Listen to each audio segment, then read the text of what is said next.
The walnut dining table had been warmed by the sunlight leaking through the window, its surface almost hot to the touch. Martha's voice drifted lightly across the room, yet it struck like an ice pick driven straight into my chest. Eve, look at Leah. She just joined the firm and already landed $1 million case, and look at you stuck in some pathetic finance job.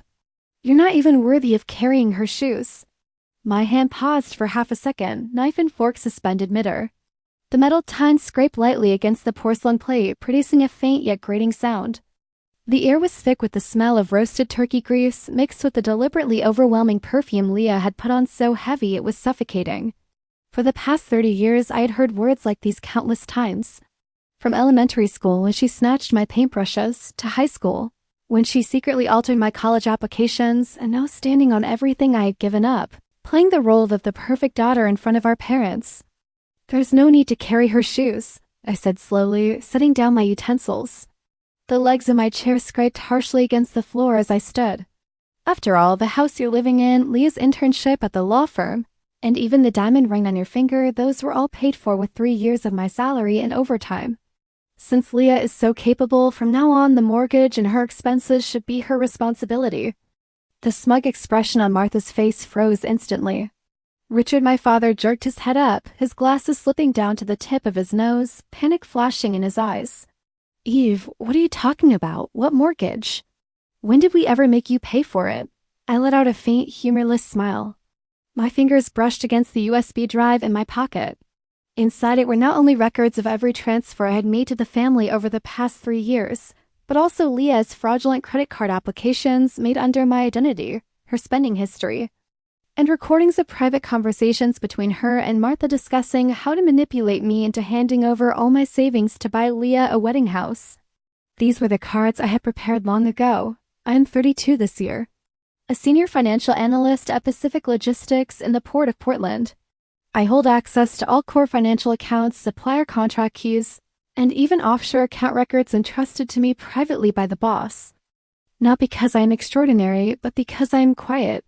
Obedient, like an invisible cornerstone supporting the entire financial structure of the company, yet never truly seen. My supervisor, Brett, a parachuted and rich second-generation executive, just turned 28. He strutted around in tailored suits, throwing around hollow buzzwords like process optimization, delegacy, and growth matrix, while barely understanding the most basic financial statements. He looked down on me, thought I was too slow, too rigid, unable to keep up with his so-called disruptive thinking. At last week's all-hands meeting, he threw the quarterly financial report I had worked on overnight onto the floor in front of everyone, then stepped on it. Eve, people like you who only know how to bury themselves in bookkeeping are obsolete. If you weren't still somewhat useful, I would have fired you already. At that moment, I stood in the crowd watching his arrogant face, feeling the mixture of sympathy and indifference in my colleague's eyes.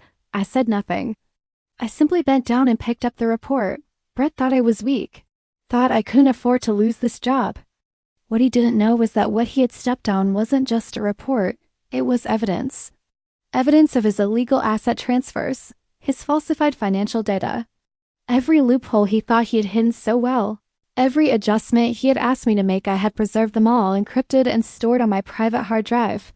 And my family, just like Brett, treated my sacrifices as something owed to them. Martha and Richard favored Leah without restraint. Leah, 5 years younger than me, had been spoiled beyond reason since childhood. The best food, the nicest clothes, the best opportunities, always hers. At 18, I started working to support her.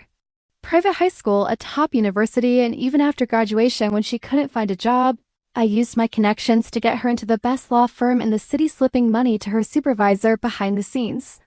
Yet instead of gratitude, she told others that I was the incompetent older sister, that she was the one bringing honor to the family.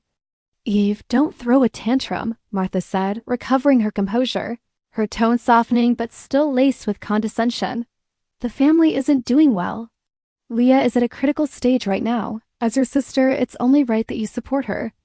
Besides, you're alone, you don't need that much money anyway. Only right. I stood up, my gaze sweeping across the three of them. My monthly salary after tax is $8,000. I transfer $5,000 to you for the mortgage, $2,000 to Leah for living expenses, and keep only $1,000 for myself. I don't even buy new clothes. Last year, when I had acute appendicitis and was hospitalized, you said Leah was preparing for her bar exam and didn't visit me once. It was my coworkers who signed my forms and took care of me the entire time. Was that also only right? Richard's face flushed red instantly. Leah slammed her hand on the table, her voice sharp and shrill. Eve, have you lost your mind? Our parents raised you. What's wrong with you giving something back? And that mortgage was your responsibility anyway. Who told you to be so useless, stuck in some pathetic finance job? Pathetic finance job? I laughed.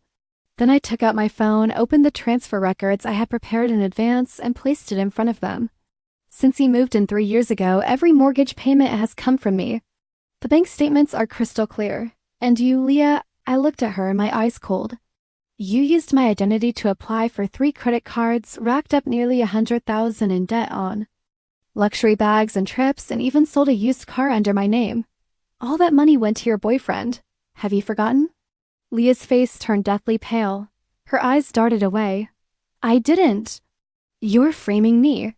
Whether I am or not, a credit check will tell, I said calmly, taking my phone back. And Martha, last month you told Leah to find a way to coax me into handing over my savings so she could buy a wedding house. You said I probably wouldn't get married anyway. So the money would be wasted on me. I recorded that conversation too. Martha and Richard exchanged a look, panic evident in both their eyes. Richard opened his mouth to speak, but I cut him off. Starting today, I will not transfer another cent to this family. You can handle the mortgage yourselves. Leah's debts are hers to bear. And everything under my name, including the small apartment you've been occupying, I will reclaim through legal means. With that, I picked up my coat and walked out. There was no hesitation, no attachment. Only the lightness of shedding a burden that had weighed on me for decades. The wind outside carried the chill of Portland, brushing against my face, but it made me feel clearer than ever. I was no longer the Eve who stayed silent, who endured, who sacrificed herself. Back in my rented apartment, I opened my laptop. First, I logged into the company's internal system and revoked all financial operation permissions previously granted to Brett. He believed I didn't have that authority, never knowing that the boss had given me the highest level emergency access from the very beginning, precisely to keep him in check. Then I organized all evidence of Brett's falsified financial data and illegal asset transfers into a detailed report and sent it to the company's headquarters audit department and to the boss himself. After that, I shut down the computer and stepped onto the balcony, looking out at the distant harbor lights. The night wind carried the salty scent of the sea. And in that moment, all the grievances and resentment that had built up over 30 years seemed to dissolve into nothing. The next morning, I went to work as usual. As soon as I entered the office building, I saw Brett surrounded by 2 auditors. His face was pale, his suit wrinkled, none of his usual arrogance remained. When he saw me, his eyes turned red. He lunged forward, trying to grab my arm, but the auditor stopped him. Eve. It was you. You set me up, he screamed hysterically. I stopped and looked at him calmly. I didn't set you up. I simply reported what you did. The falsified reports, the illegal transfers, the unauthorized contracts, every piece of evidence is clear. You can't deny it. Colleagues gathered around, whispering among themselves. Brett looked at the same people who once flattered him, now staring at him with entirely different eyes. At last, he broke. He collapsed to the floor, clutching his head, letting out a despairing sob. Not long after, the boss arrived from headquarters. He called me into his office. There was no trace of blame on his face, only guilt. Eve, I'm sorry, I overlooked you. What happened with Brett, thank you? Without you, the company would have been finished. I know you've suffered. Starting today, you're promoted to finance director. Your salary will double and all financial matters will be under your full authority. I shook my head. Thank you, sir, but I'm resigning. My boss froze for a moment, then nodded slowly. I understand. You've had enough of the scheming and hypocrisy here. Tell you what, I'll give you a generous severance package. Besides, I know the founder of a promising logistics startup. He's been looking for a reliable head of finance. I can recommend you. The pay and benefits are even better than here. I accepted his recommendation but turned down the compensation. What I always wanted was never money, it was respect. The power to take control of my own life. After wrapping up my handover at the company, I checked my bank account.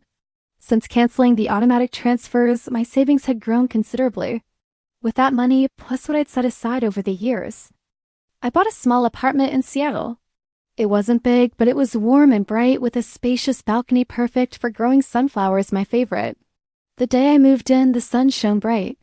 I placed the sunflowers on the balcony windowsill, watching them glow golden in the light. Suddenly, I remembered something. I picked up my phone, posted a photo on my social media, and wrote, asterisk, I don't need to borrow light to shine. I carry my own radiance, asterisk, the comments section filled with people who'd been through similar experiences. They wrote that my story had given them the courage to break free from their toxic families and start living for themselves. Reading those messages warmed my heart. My perseverance and bravery had not only saved me but also lit the way for others. Not long after, Martha and Richard called me countless times. I didn't answer a single one. Her credit card was overdue, the bank was suing her, and her parents had defaulted on their mortgage. They were about to lose their house. She begged me to help. I read the message and felt no pity. I replied, asterisk, everyone must face the consequences of their own actions. Your path is yours to walk. Asterisk, after that, I never spoke to them again. I poured my time and energy into my new job and my new life. The atmosphere at the new company was wonderful. My colleagues respected me and my professional skills were fully valued. I picked up oil painting again, a hobby I'd abandoned years ago.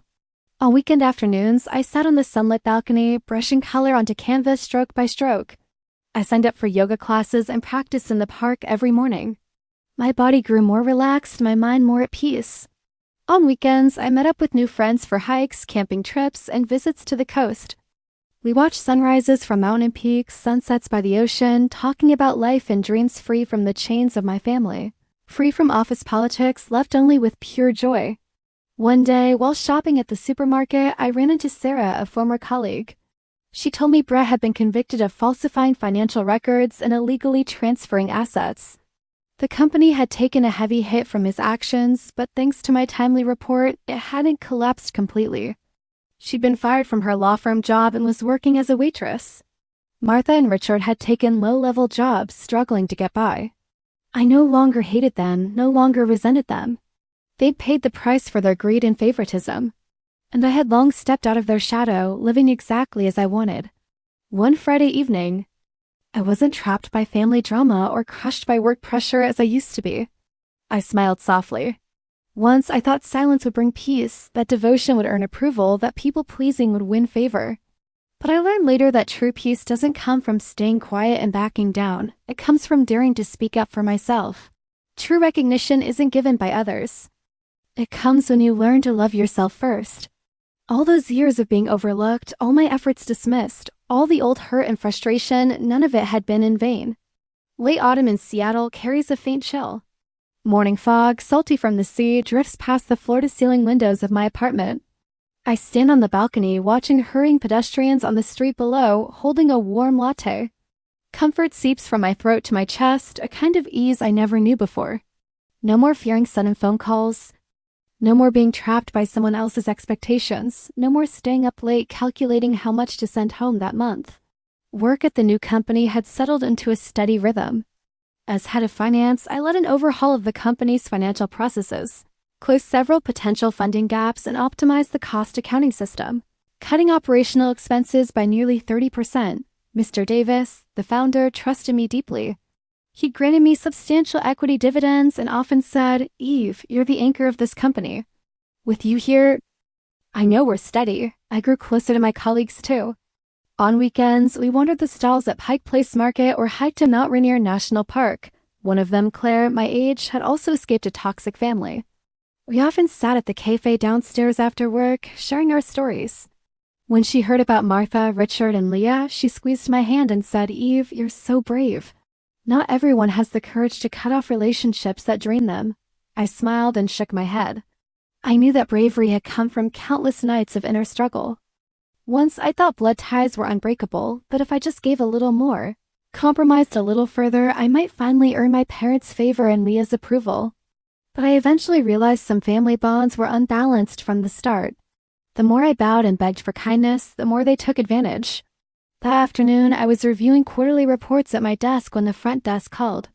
Two people were downstairs asking for me. They said they were my family. My heart skipped. I knew immediately it was Martha and Richard. I hesitated for a moment, then went down. The late autumn wind was sharp. Their faces weren't then nothing like the polished, arrogant people I remembered. When they saw me, Martha's eyes lit up. She stepped forward quickly, reaching for my hand. I flinched back instinctively, avoiding her touch. Her hand hung in the air, awkward for a second, then she put on a pitiful look. Eve, Mom knows she was wrong. We treated you badly before. Please help us. Leah, she's pregnant, but her boyfriend left her. She can't even pay rent, let alone the hospital bills for checkups. We had nowhere else to go but to you. I stared at them, feeling nothing. I remembered when I was in the hospital last year, they hadn't even asked how I was. I remembered Leah maxing out my credit cards like it was her right. I remembered them treating my devotion like trash while spoiling Leah like a princess. The memories flashed through my mind like a film, not with anger, but with complete detachment. I can't help you, I said calmly without hesitation. I gave you chances before. You chose not to take them. Leah is an adult. She has to take responsibility for her actions. So do you? Eve. Eve. How can you be so cold-hearted? Martha suddenly raised her voice. Eyes red. We're your parents. Leah's your own sister. How can you just watch her suffer? People around began to stare, murmuring. Richard tugged Martha's arm, signaling her to calm down, then turned back to me, pleading. Eve, we know we weren't good to you. We'll make it up to you, we promise. Just give Leah some money so she can have the baby, please? Make it up to me? I laughed, a touch of bitterness in it. How? Make up for 30 years of neglect. Make up for a childhood where I was invisible. Make up for almost losing myself because of you. Martha fell silent. We really do. Being wrong means facing the consequences, I said. Chapter translation. The edge of independence. I looked at them and said, I will not give Leah any money, nor will I involve myself in any of your affairs anymore. From this day forward, let us consider ourselves as having no blood relation. With that, I turned and walked into the office building, never looking back. Behind me came Martha's weeping and Richard's sighs. But I did not waver in the slightest. I knew that this time I had truly let go. They came to bother you again? I nodded, took a sip of the warm water, and felt the irritation in my heart slowly dissipate. It's all in the past, I said. I will never let them affect me again. Claire smiled. That's the way. You deserve a better life and shouldn't be drained by those unworthy of you. By the way, there is an art exhibition next weekend. Shall we go see it together? I happily agreed. During that time, I poured all my energy into my work and my own life. I signed up for an oil painting class, attending every Saturday. The teacher said I had a lot of talent and that there was a tenacity in my brushstrokes, a strength that only comes after weathering storms. I also learned to bake. On weekends, I would bake small cookies to share with colleagues and friends. Seeing the smiles on their faces warmed my heart. On Christmas Eve, Mr. Davis gave me a week off and gifted me a plane ticket to Italy, telling me to relax properly as a reward for my work that year. Without hesitation, I packed my bags and embarked on my journey to Italy. The sun in Rome was warm and bright, and the ancient buildings exuded a unique charm under its light. I walked along the Tiber River, watching couples cuddle by the water and children chase each other in the squares. My heart was at peace. In Florence, I visited the Uffizi Gallery. Looking at those timeless paintings, I felt as though I had traveled through time and space, sensing the power of art. In Venice, I took a gondola weaving through the canals, listening to the boatmen sing melodious ballads. In that moment, I felt the whole world go quiet. During my days in Italy, I did not think of Martha or Richard, nor of Leah, nor of work. I simply indulged in the exotic atmosphere, enjoying time that belonged solely to me. I suddenly realized that the most beautiful form of life is to not be defined by others, not to be bound by relationships, but to grow slowly and shine slowly at your own pace. After the holiday, I returned to Seattle. As soon as I got off the plane, I received a text message from Sarah. She said Leah had given birth to a daughter, but was being rushed out of the hospital because she couldn't pay the medical bills. Martha and Richard were borrowing money everywhere, but no one was willing to help them. Sarah also mentioned that Leah had found another man, but not only did he not work, he frequently beat her. Her life was a mess. I stared at the text message in silence for a long time. I felt neither sympathy nor schadenfreude. I simply felt that this was the path they had chosen for themselves. Leah had been spoiled since childhood, accustomed to gaining without labor and exploiting others' efforts. She had never considered that she would eventually have to pay the price for her own greed and selfishness. Martha and Richard had been biased their whole lives and ultimately met the fate of being deserted by everyone.